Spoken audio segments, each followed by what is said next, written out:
I think the one thing I'd like for you to take away from anything that I say today is this one point, that nothing in this world works the way you think it does. Nothing. The police aren't who you think they are. The sheriff is not who you think he is. Banks do not do what you think they do. Governments don't operate anywhere near the way you think they do. And that's why today, when you look at what's going on in the world today, none of it makes any sense. It's all crazy. It makes no sense at all. Seems very destructive. But actually, in point of fact, you don't know how the system works. It's working perfectly fine. The rich get richer and the poor get poorer. And the people, the masses, are entertained with television and alcohol and drugs, and the wealthy continue to get wealthy, and so it's working perfectly fine once you understand how the world really works, and nothing works the way you think it does. My whole life I have been interested in theology and religion, and that's my real love, and I've spent all of my awakened hours of research throughout the country and throughout the world studying theology and religion, but not to learn from it, but to learn about it. And it's a fascinating story once you see how our religions came into being, and you begin to see things that you've never seen before, and begin to have questions that never occurred to you before. And so that's been my major love. But I also, in the early 80s, very early 80s, came into contact with some people who were experts on government banking. And I was in their company for many years. And I learned how governments work, and it was absolutely astounding to me to see the real truth. It's taken me 48 years to get here tonight, but I'm going to give you a secret that I've learned. I'm going to give this to you for free. This is a secret, and it's a very powerful secret. People will always, financially and in every other way, people will always support what they want to hear. They will not support what they don't want to hear. If you like country music, you're not going to pay $30 for a rap concert. If you like a particular movie star, you're not going to go see somebody else. People will always, if you like a particular kind of food, you're not going to the opposite restaurant. So people will always support what they want to hear. And the one thing around the world that the ancient peoples and anyone who has traveled and dealt with the public, you will find the one thing that people, generally speaking, do not want to hear is the truth. Nobody is happy when they have to be faced with the truth. And so there are some brave people, like maybe you here today, who are at least open to hear something that may conflict with what you believe or what you know, but at least you're truth seekers. That's what I have always been, as a truth seeker. I always say I'm not the world's foremost authority on anything, because I'm at least smart enough to know how much I don't know. But when you begin to break down how government works, banks work, you begin to see a whole world that you've never known. The word I use is occult. Occult simply means hidden. And this is exactly what is going on in the world today. Our governments, banks, institutions of education, etc., are operating on a totally occult or hidden basis. And so what we are told and given to understand is not the truth. Let me give you an example. How many people have heard me lecture or talk about the maritime system of commerce? Okay, so most people at least have heard about the subject. For those of you who haven't, I'll just give you some examples. when you go into court, why do you have to go to court? You play tennis on a court. You play basketball on a court. The whole idea in a court is to put the ball back in the other guy's court. So you have a team of lawyers, and they throw the ball back in the other guy's court, and that team throws the ball back in the other guy's court, and the judge is a referee. And he doesn't care who wins or loses. He's going to get paid anyway. So he wears a black robe. Black robes, most people never question, why do Catholic priests wear black robes? Kids that graduate from high school wear black robes. Judges wear black robes. Rabbis wear black robes because black robes represent the planet Saturn. They are a symbol for the planet Saturn. Saturn was called by the ancient people Lord of the Rings, and Saturn is Lord of the Rings. This is why women were told in the ancient world to listen to their God, and the concept was they would wear an ear ring. Men were to get married before their gods. They would wear a wedding ring because the old ancient god of the Middle East, one of the ancient gods of the Middle East, was the planet Saturn. Saturn was directly connected to Yahweh, the Hebrew God. And so this is why even today the Jews celebrate the worship of Saturn.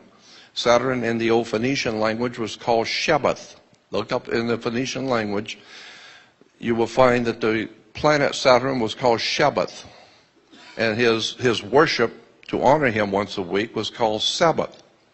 So when the Jews are having Sabbath, they're actually paying homage to their god Saturn, Lord of the Rings. And so when you start breaking down where religions have come from, theologies have come from, the six-pointed star, for instance, is called the Star of David. Actually, it's not the Star of David. All the encyclopedias and reference works will tell you that it's called the Star of Saturn. It is a hexagram. Hexagrams represented the planet Saturn. So, and then when you look at the Christian system of things, the church is a disgrace, in my opinion, period. The Christian church is a disgrace. Everything that comes out of the Christian church in America is a disgrace. It's filled with lies, deception, innuendos. It is a money-making corporation. It operates under maritime admiralty law. And there is a whole world of knowledge that Christians have not been given about the scriptures, about who wrote the Bible, where it came from. I have found that even Judaism is not a BC religion. It did not exist in the BC. So when we talk about ancient Jerusalem, there was no ancient Israel. Jerusalem, yes, but no ancient Israel. So when you think about and how preachers and religious leaders talk about ancient Israel this and ancient Israel that, in point of fact, Israel is not a BC religion. The whole concept of the Old Testament was developed right around the 9th, 10th, and 11th and 12th century AD.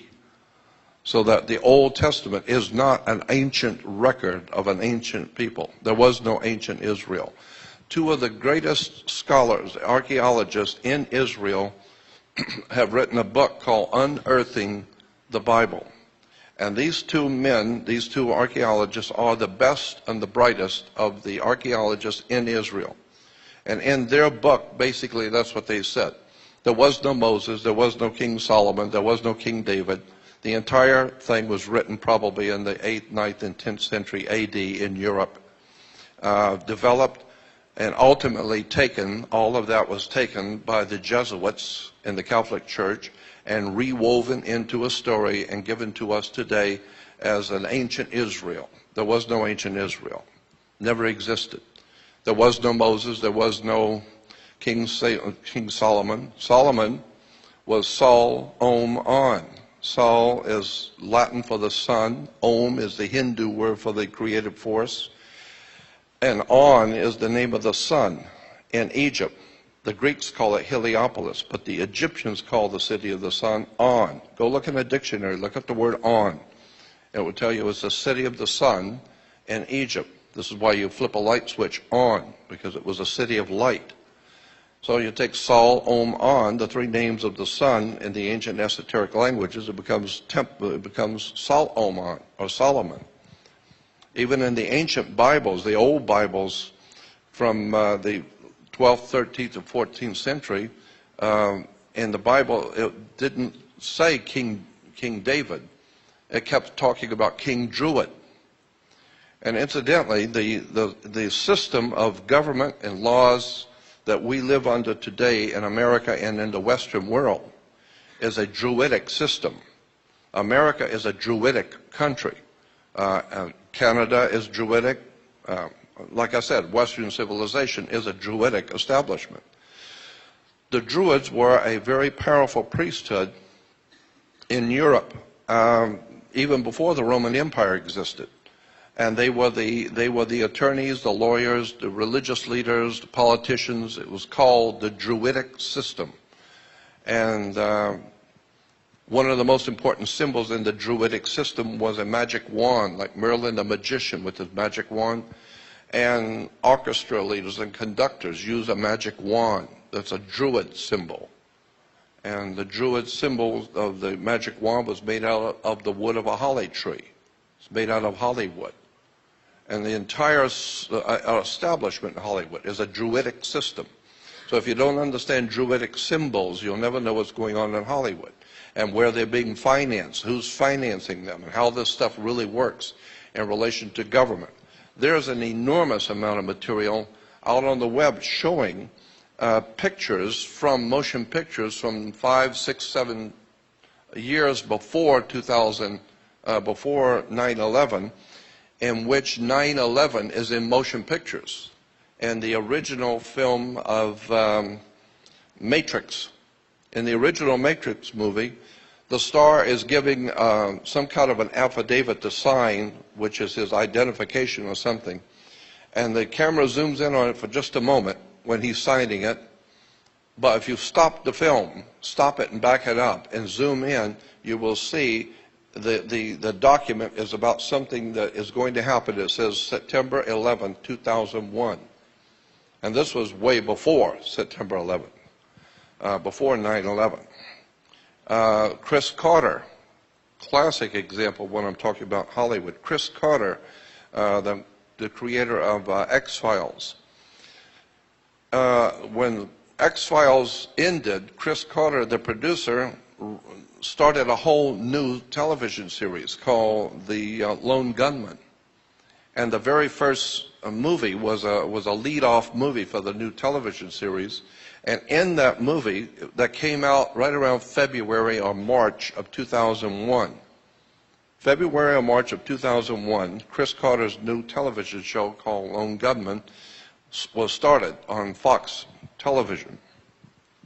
And in the very first episode, it's talking about how factions within the U.S. government were going to fly 757s into the World Trade Center and knock them down purposely. And in the movie, you're seeing the planes going into the World Trade Center. That was back in, 8 months before it even happened. Chris Carter is telling you something in the movie. And in the movie, they asked, well, why are these people in the government doing it? And one of the guys in government said, because we need to control the Middle East, we need to control the oil flow, we need to have a dominant place in the Middle East so that we can promote wars, which is good for business. And but that's in a movie, and it shows the planes going into the World Trade Center. General Electric, about 3 or 4 years before 9/11, General Electric came out with a refrigerator in Italy. And on the face of the refrigerator, painted, were 2 jets flying into the World Trade Center. Shows the World Trade Center and 2 big planes flying into them. And I have many, many pictures from Hollywood showing 9/11 jets flying into the World Trade Center. So all I'm saying is that Hollywood knows what's going on. And this whole thing is being orchestrated from behind the scenes to knock down the World Trade Center. I mean, and the day it happened, I became so depressed, I just dropped out of speaking I no longer toured. I no longer did radio. I no longer talked to anyone. And I've been out of commission for many years because 9/11 just shut me down. As far as I was concerned, I was through with America. I'm through with all of it. Because in any country that can buy 3 high-rises falling down into dust and not ask any questions about that, I just gave